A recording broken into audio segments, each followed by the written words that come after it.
Hello, everyone, and welcome to another episode of the MondAI BAIgel podcast. I'm your host, Michał Jackowski, and today we have a very special guest. Pete Pachal is founder and editor-in-chief of the media Copilot, where he writes about how generative AI is transforming journalism, media, and creative fields. With a long career in journalism, holding senior roles at global newsrooms like CoinDesk and Mashable, he is also an educator teaching journalists and content creators how to leverage AI tools effectively, and the host of the podcast Pull to Open, which you shouldn't miss. Pete, welcome to the podcast. Thanks, Michal. It's a pleasure to be here. Thanks for having me on. So let's start with a broad view. Generative AI is rapidly changing the media landscape. How do you see AI influencing the traditional roles of journalists and editors? And what legal challenges, because we speak here about AI and law, which legal challenges might arise from these changes? Sure. Yeah, that's sort of like the fundamental thing as I sort of think about the topics and issues around AI. I tend to separate them into micro, which is sort of what you're asking about. How do journalists evolve with AI?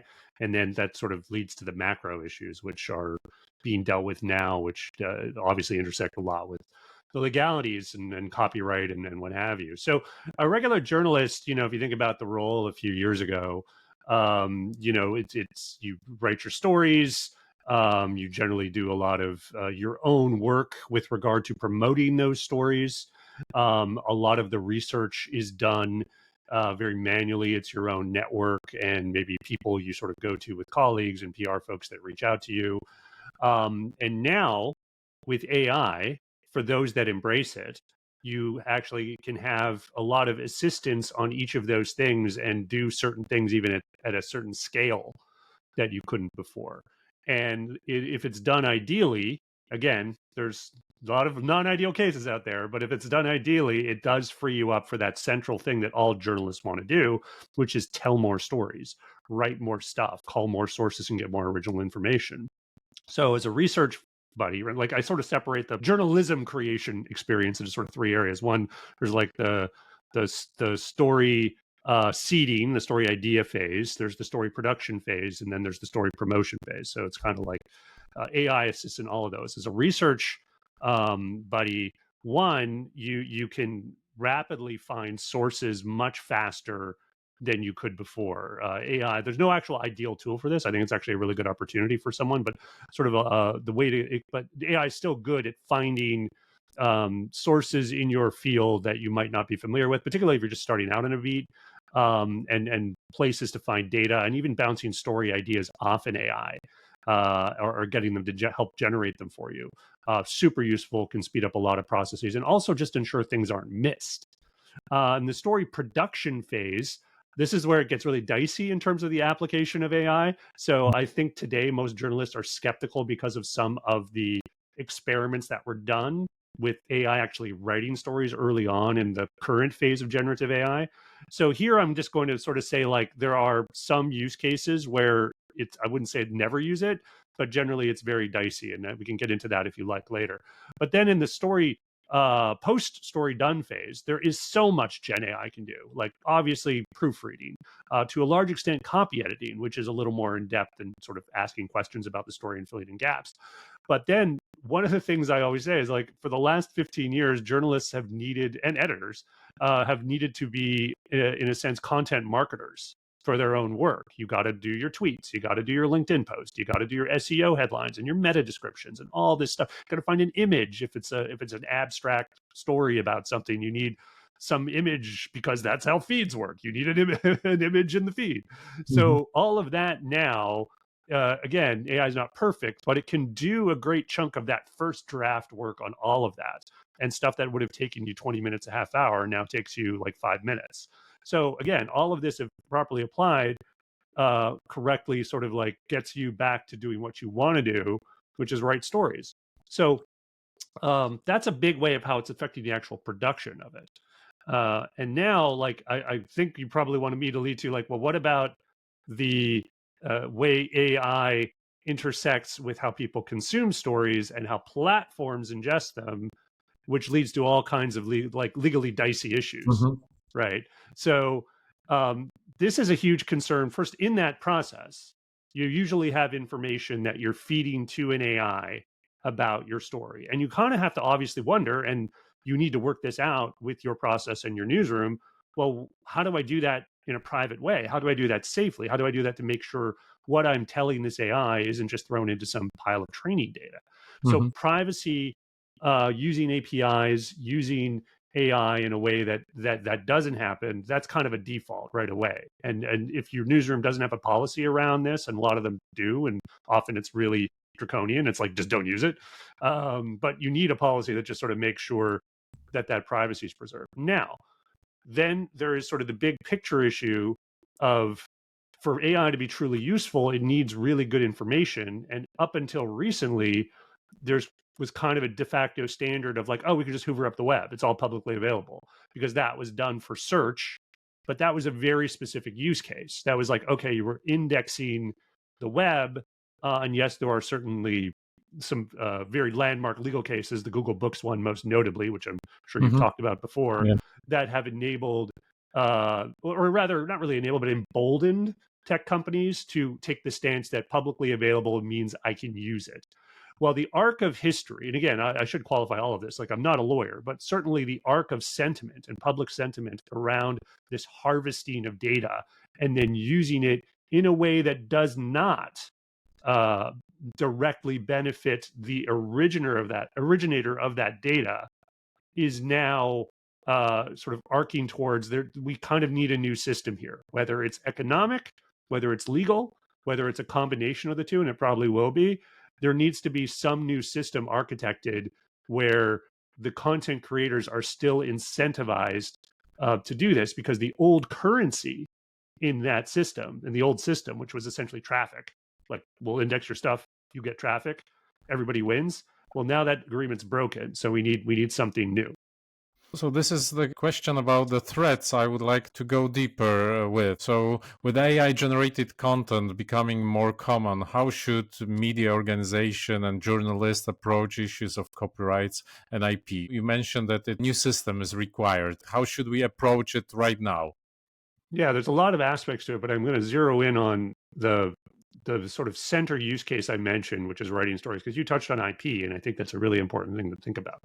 Because a lot of people think about, well, it's, the language models have essentially stolen all this content, and then there's also the fear I talked about, Hmm. which is the privacy fear. But there's actually there's more than three, but there's another fear, which is that, well, if I actually use AI to write my content, even in part, am I then now do I no longer have a claim Hmm. to that being my IP? Right, that's Yeah. a big fear, right? So now it's Yeah. like the story's out there, and it's partly or wholly written by an AI. Do I even have a case if someone scrapes that, reproduces it, puts it somewhere else? Lawyers will figure out a way to sue anyone, but that's a very strong influence on the policies at these newsrooms and these media companies on, like, why are you getting these draconian things of like, just don't use it. So that's sort of, like I say, that center use case of using AI to help you write things.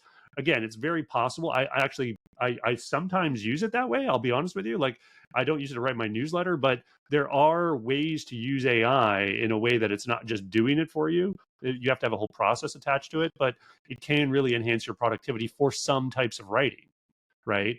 And so if you care about the that being preserved and that IP being part of your whole corpus, then you might want to think twice about that. Again, incorporate that into whatever policy you. I like discussing the not only opportunities, because we are all aware of opportunities of Gen AI able to speed up our work, but also about threats. What do you think about deepfakes that are increasingly more and more discussed in the context of AI and media? What's your thoughts about how law and practice of using AI should address this potential big misuse of AI in creating deceptive content? Yeah, this is a really tough one. I've got to say and confess, I'm still kind of working out my ethical meter on this, because, on the one hand, I'm a big believer in free expression. I wouldn't be a journalist if I wasn't. You should be able to say whatever you want, and that should include satire. Mm-hmm. And a Yes. lot of what people are calling deepfakes and deceptive, I might argue is satire. There's the example I always point to is it's an old video now, but it's back when Ron DeSantis was in the headlines, and Mm-hmm. someone did a deep fake of Hillary Clinton endorsing him, essentially. But at the end of the video, it was clearly not her if you just looked at the language, and then at the end she says like "Hail Hydra" or something. It's like, okay, this is a ridiculous deep fake. Now you could argue a few different things. Well, what if someone doesn't get to the end? What if you're just kind of naive about technology and politics? I think a good place to start is what YouTube and others are doing in just clear labeling. Let's make sure, like, when something is manipulated, when you're trying to duplicate like a real person or even a generic person, but say something real, so to speak, that is labeled. That is like, okay, AI has manipulated this, and that's sort of level one of that. Mm-hmm. And I'm comfortable with that. And then once you get into the speech protections, I feel like we're already starting to get into this sort of fragmentized world where you have what I would characterize as a more extreme free speech platform like X. That's kind of more anything goes. Mm-hmm. And then you have more restrictive platforms, and any number of private ones. Probably Threads is a little more restrictive, et cetera. So as a media consumer, you kind of need to like put on these different lenses. It's definitely chaotic out there, but with the disclosures I mentioned, with advances in content provenance, which will help a lot. So if there is a system that is widely adopted, and we're getting there with things like C2PA, which is a new standard for essentially labeling content in a technical way. So if the standard is adhered to by platforms, by the people like journalists who are looking at things like imagery and wondering if it's real or not, this will be another signal that will help them sort of discern that. So if something, you can see the whole history of an image by clicking through, you can see if it was modified. You can see the originator. Again, all this stuff can be faked, but it does add layers to the Mm-hmm. difficulty of fooling someone. Again, the intent with a lot of security isn't necessarily to make it's to increase those barriers to being able to do something so that it just becomes not in the interest of people who don't have a lot of resources, time, and determination. But again, like with everyone's bullshit detectors becoming much, much better, I do think things tend to get debunked pretty quickly Mm-hmm. in a practical way. Sometimes that's too soon. Like sometimes it depends on the intent of the person doing the damage of a deepfake. Like if you have someone trying to say do some non-consensual AI porn, for example, just the fact that it's out there is bad, right? You kind of need. This is why, like, even though I tend to think safety on AI models can be overdone, you do need some level of safety, Yes. even at the core level of the LLM, because in some use cases, just the mere fact of its creation becomes an issue. Mm-hmm. So like there's a lot of layers to this, but I think with more content provenance, with more buy-in of platforms to at least identify what's been modified that they can identify, we're getting there. And at the same time, I think debunking is at a historical level. Honestly, I don't think that debunking is a problem so much anymore. It happens pretty quickly. It's more that the skepticism that's resulted from AI being present in the ecosystem is now the problem. So hopefully these systems can not just prove fakes, but also prove authenticity, which is ultimately, what I think we want, hopefully accurate information. I totally agree. I think people lost trust toward or lose trust toward journalism because anything may be claimed fake right now. Yeah. But when you mentioned opportunities of Gen AI, you said they enable us to have more work, produce more content, more easily market this content. But I would like to check it from another point of view. We have AI content creators that replace stock photographers, for instance. Or in our legal world, lawyers are afraid to be losing jobs because of AI replacing their mundane tasks. What do you think in the field of journalism? What legal protections should be considered for human creators to ensure their work is not unfairly replaced by AI or their jobs are unfairly replaced by AI? Yeah, it's funny. Like when you talk about AI replacing jobs, people envision like literally like a box, or in this case, probably an app that's like they're doing the work that they were doing, and that's almost never the case, right? That's not to say there isn't job loss, right? That the fact is that every organization, not just journalists, but every organization is going to need to get leaner. Now, the media industry has been really challenged in the last Mhm. year and a half. There's been a lot of layoffs. A lot of that has less to do with AI than you would think. It's more like a down ad market and business models that grew dependent on referral traffic, and it's no longer in the interests of those platforms, and particularly social media, to give that referral traffic. So there's been a right sizing of the industry. That's a terrible way to say it. Like anyone who's been laid off, and I'm among them, that they, the industry right size. But the thing is, it's when as jobs evolve, and more tasks are these rote tasks around, like I sort of talked about the social media and stuff. I talked about the Chrome around AI. Um, that does enable a redefinition of jobs going forward. So there is more opportunity, I think, to be a great journalist in the positions that will remain, and there are quite a few will remain. It's Mhm. just that what can your business sustain in sort of the mid to long term, based on what you can see in terms of like whatever your business model is, right? Because it's like Mhm. I said, referral traffic's drying up, so a lot of people are just getting into membership models and events and other things like that around media. So there's a lot of um, I don't want to call it panic, but it actually is the opposite of panic. It's like reasoned, like, okay, we had a newsroom of 40 people, say, given all these trends, we can afford 30 or 20. Um, we need to redefine jobs. And it's not so much the AI is replacing them, it's trying to sort of anticipate what can AI do so that we can maximize the productivity of the people that we can actually afford going forward. And by the way, all of that's going to change in like a year. So I mentioned some of the realities of distributing content today, right? Like I'd mentioned SEO and images and feeds. Well, now AI is in the mix, and that's actually re-architecting some of the ways we're going to consume media, right? So the AI summaries, stuff like Search GPT, Perplexity, these things, very small part of the search and sort of information consumption market, I guess you could call it, Mhm. but it's going to grow.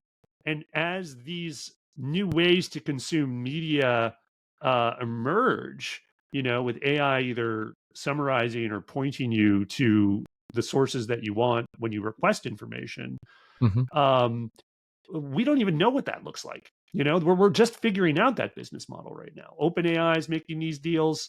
I think most publishers hope that's a deal they can replicate across platform providers, right? So far, Mhm. Google has shown no interest in making deals because they just sort of see AI as an extension of search. But here, I'll say it here, probably for the first time, my suspicion is they will be forced to do something. I don't think it's going to be exactly what OpenAI is doing, but as they go forward and they realize sort of the they're kind of on the wrong side, not necessarily of history, but on the wrong side of being on being an ally to publishers, Mhm. I think they're going to have to do something. And so, because right now, given they're that big journalism, there's nothing big about it, but media is essentially uh, being sort of pushed around by platforms, and they've kind of been pushed into the arms of OpenAI. Like basically, they've been pushed into the arms of people that are willing to do deals with them. So now it's in the interest of these publishers to kind of work with those platforms and sort of play favorites in a sense, right? If they can continue these revenue streams, it's just all incentives. So I think you're going to see more and more AI companies and also these new startups who are trying to be the intermediaries, right? Because Hmm. OpenAI doesn't want to do a deal with every little site. It doesn't Yeah. want to do like a 10,000 individual deals. It wants to do like a dozen, maybe a few more, but then it also wants to essentially buy the information from a marketplace. And there's a lot of people now trying to build these marketplaces where content creators can come in, get a value for their, basically set a price for their content, and the AI providers can either license it or not. That seems to be where we're going right now. And so, what does even media consumption look like in that world? I'll tell you this: it's going to be chaotic for a little while before it stabilizes into something maybe 4 or 5 years out, but it's going to be entertaining. So you see the world where most stakeholders are partners, not parties of the lawsuits. So the end of big lawsuits. Maybe it feels that way right now. And again, a lot of this is gut. A lot of this is based on my experience and conversations I've had over the past several months. But if you look at what's happened since the New York Times filed its landmark lawsuit against OpenAI and Microsoft, this is back Hmm. in December, it's been almost entirely deals and sort of working things out in the business world. Very few other publications have joined in. There's been some that have Hmm. joined in on the lawsuit, but relatively few, and not any of the big names. They've all sort of signed deals. So if you, it does feel like the filing the New York Times made back in December is getting a little, I wouldn't say obsolete, but it's like the tides are going in another direction. Now that said, I think the reason there hasn't been a lot of people to join that lawsuit is because they feel they don't have to. They actually all have breathed a sigh of relief and are so happy the New York Times took this on for them, essentially. So now they can set it out. They don't have to stick their neck out and they can get this revenue. But if the Times gets a favorable result, they benefit from that too. So like it could still happen that the Times succeeds. There could be a Google level ruling on this, which would really put the AI companies, behind the eight ball. And they, part of what the New York Times has been requesting that lawsuit is they actually destroy the models that Hmm. have illegally ingested what they say is illegal ingestion of the content. We'll see. That'd be extreme. It's Hmm. possible, but more likely we're gonna. Again, this is just my Hmm. speculation. We'll Yeah, of probably course. see some sort of fine involved and some kind of compromised result, and then the New York Times will be free to make its own deal. But we'll see how that all shakes out. But yes, I do think um, the Times. Again, I don't know what their strategy is here, but I Hmm. do think that they're probably looking to get a ruling on this rather than just leverage in some kind of negotiation at this point, anyway. Okay, so what you say, it seems that implementation of AI and integration of AI in media is quite complex. So how should lawyers and journalists cooperate in this field? What's the role of either lawyers and journalists in making the media world more aware about AI? What's our role in this field? Yeah, I mean, I think it's tough because a lot of organizations, not just newsrooms, but there's a bit of a tension with what legal allows and what it doesn't. That said, legal is very helpful. When I was chief of staff at CoinDesk, we would consult our legal advisors all the time because we were talking about multi-million and sometimes billion-dollar projects and platforms, and there was a lot of obviously serious stuff. CoinDesk, famously, when I was there, broke the story about FTX and did a Hmm. lot of reporting on that. And so I've got nothing against lawyers. I mean, in terms of the ones that I've worked with at newsrooms, they have generally been very aware of that we're in the business of publishing things people don't want published.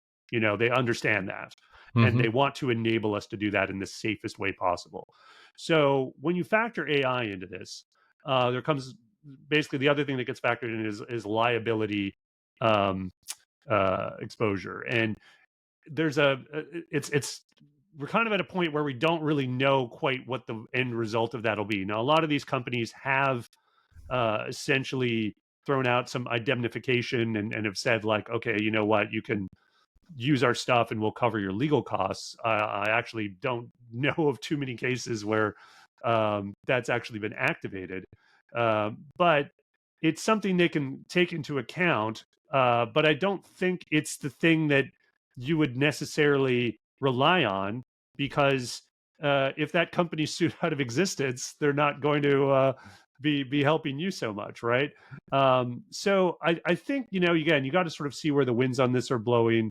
You got to separate the use cases of using AI within content, you know, like it's written either part of an article or an entire article, versus is it in the background being used as sort of a research buddy in an ethical way. And I think, you know, one's obviously safer than the other, but like once you start with these sort of buckets and separating like just two or three clear use cases of this technology, I think you can have a pretty solid policy. Again, it's rarely is it all or nothing, though it might be with certain platforms, right? So you see this with image creation in particular, because there's a whole you know, the whole Getty lawsuit and others that are essentially, you know, the same. It's the same copyright argument, but it's also the economics of image creation are even more stark in my view. I feel like I would love to see some comprehensive look. I hope someone's reporting it out now of what's happened to the stock image industry now that generative AI has been around for a year or so, because I can't believe it's doing that well.